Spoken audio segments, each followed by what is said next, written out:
Дәрігердің әңгімесі.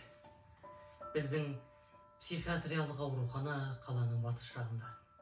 Ернеуіне тас қалаған шағын өзеннің жиегінде болатын. Аурухана ескі еді. Сылақтары түсіп қалған алабажақ кірпіш дуалының төбесіне әбден тат басып, шеруге айналған қаңылтыр шатыры бар.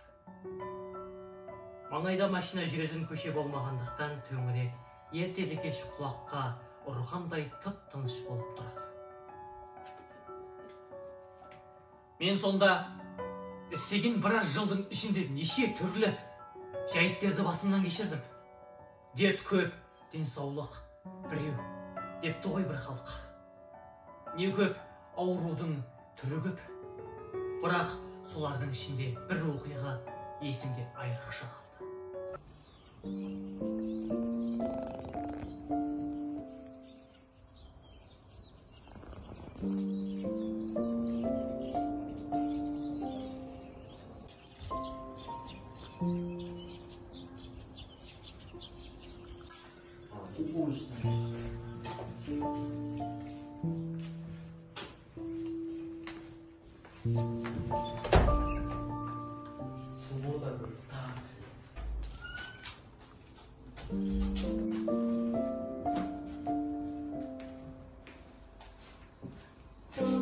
Жағдайың қалай? Мен саған жем-шелектер әкелдім. Мына кітапты бос кезінде оқырсың. Керек жоқ.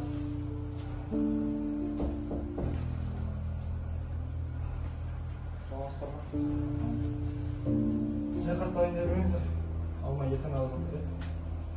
Алманың жағдайы басқа науқастарға қарағанда Айтқаным келсін.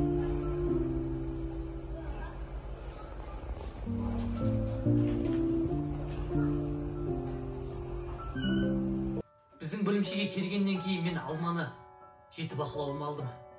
Тұйық, ешкімге қосылмайды. Үнемі қорқыныш үстінде жүретіні көрініп тұр. Бір ғажабы, қыздың жүріс тұрысынан, сөзінен сырқат белгісі байқалмайды. Бірақ ұстамасы өте қатерлі екен. Оң қол шынында да өз бетінше ақылға сыймайтын әрекеттер жасайды. Оны ең алғаш кезекшілікте отырған түні білдім.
Алманың науқасы туралы жеке күнделік жүргіздім.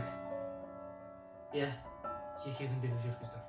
Тіпті өзіме жеке ғылыми объектінің табылғанына қуанышымды да жасыра алмаймын. Оң қол Алмаға тек қалың ұйқы құшағына енгенде ғана шабуыл жасайды екен.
Біз енді оң қолды кереуетке байлап тастайтын болдық.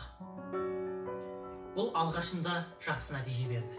Алма бір аптадай тыныш ұйықтап жүрді. Тіпті тамаша ұйықтап жүрді десем де болады. Бірақ оң қолы басқа бір қолы ойлап тапты. Ол алманың көзі ілінісімен байқаудан жолқынып, дымылсыз ырғап оята бастайды.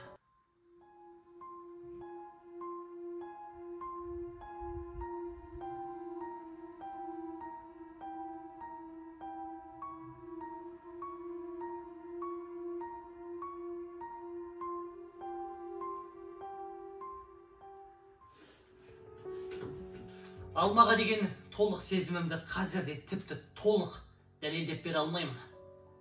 Бар білетінім, алма рухани жалғыз болатын. Ал оны тұңғыш түсінген менмін. Ол жалғыздықтан қашып маған тартылды.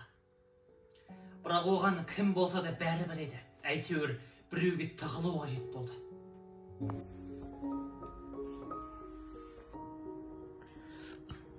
Маған көмектесіңізші. Мен сыртқа шыққым келеді. Көшемен жүргім келеді. Қыдырғым келеді. Бәрібір қайтып келемін ғой. Ойланып көрейін. Рұқсат берсін. Не дерімді білмей. Өйткені ол маған дәрігерлік көмек сұрап тұрған жоқ қой.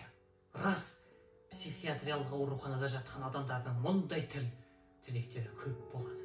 Бірақ оларға айтатын жауабым Алмаға айта алмас едім.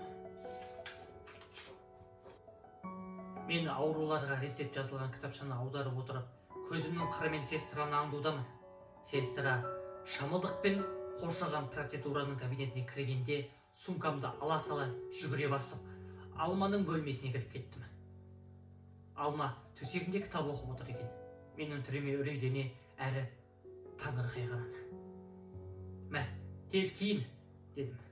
Сумканы алдына тастай беріп, мен 3 рет қатты жөтелгенде бөлмеден шықта төмен түсе бер. Ұқтың ба? Тез. Сол күннен бастап Алманы сыртқа алып шығудың бір амалын қарастырып жүрдім. Көп ойлана келе бір сәті түскендей бұл сәтке де келіп жеттік.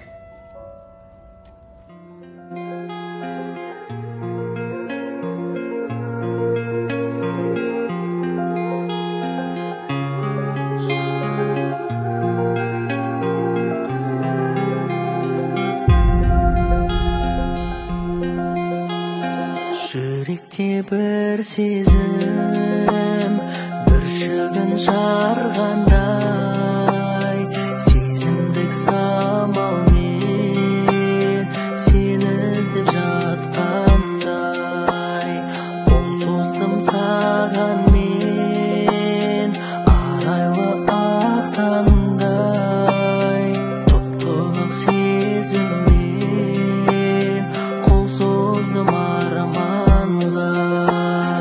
Үздіксіз іздегенім менің, үмітімді үзбегенім менің, ән болған жыр болған, қайдасың нұрлы арман. Үздіксіз іздегенім менің, үмітімді үзбегенім менің, ән болған жыр болған, қайдасың нұрлы арман. Кейде сен ашылып талпынған шақтарда, жүрсің бе нұрлы арман шайдар шағында. Жанымнан табылсаң келгенде сүйгенім, қайдасың нұрлы арман, бір сені іздеймін. Үздіксіз іздегенім менің, үмітімді үзбегенім менің, ән болған жыр болған, қайдасың нұрлы арман. Үздіксіз іздегенім менің,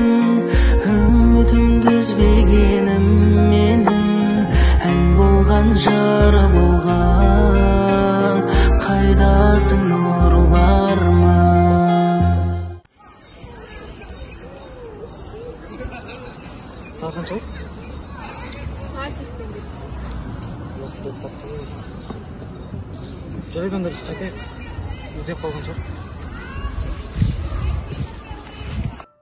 Бір қызығы сол түні оң қолы ешқандай қимыл жасаған жоқ. Алма менің көз алдымда жорта ұйықтап жатқандай көзі сәл ашылған күйі таң атқанша тырп етпеді. Түстен кейін жұмысқа меңгеруші келді. Жасы 40-тарға келген, мінезі шадырлау, арық, көсе кісі болатын.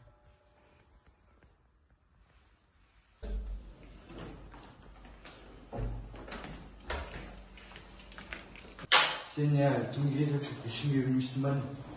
Сау. Мен сізге маңызды шағым бар. Қандай шағым? Айрықша бақылаудағы Бірімжанова Алма өте қиын болып жатыр жағдай. Қалай? Қазір ауру кризис үстінде. Оң қолдың саусақтарын немесе тіпті қолын операциямен алып тастау керек.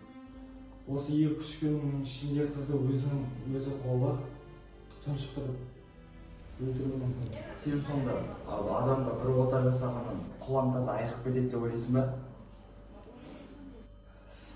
Мен олай анық айта алмаймын, бірақ біз ең алдымен оны келе жатқан ажалдан құтқаруымыз керекпіз. Ертеңгісін содан кейін көреміз. Жарайды енді, бірақ көреміз ол жағын. Бірақ ата-анасының келісімсіз еш нәрсе бітіре алмаймыз біз. Ата-анасынан бұрын өзінің келісімі ең маңыздысы. Ата-аналарынан гөрі оның жағдайын мен жақсырақ білемін.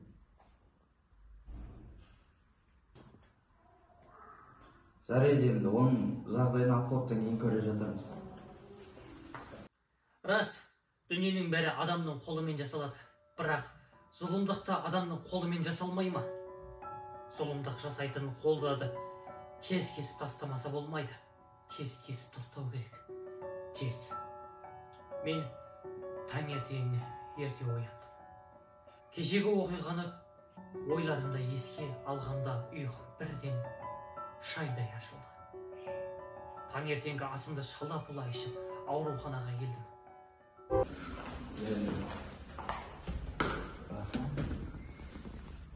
Қай жағдай? Анда бардым ба? Қайда? Мына қыз қайтыс болды ғой.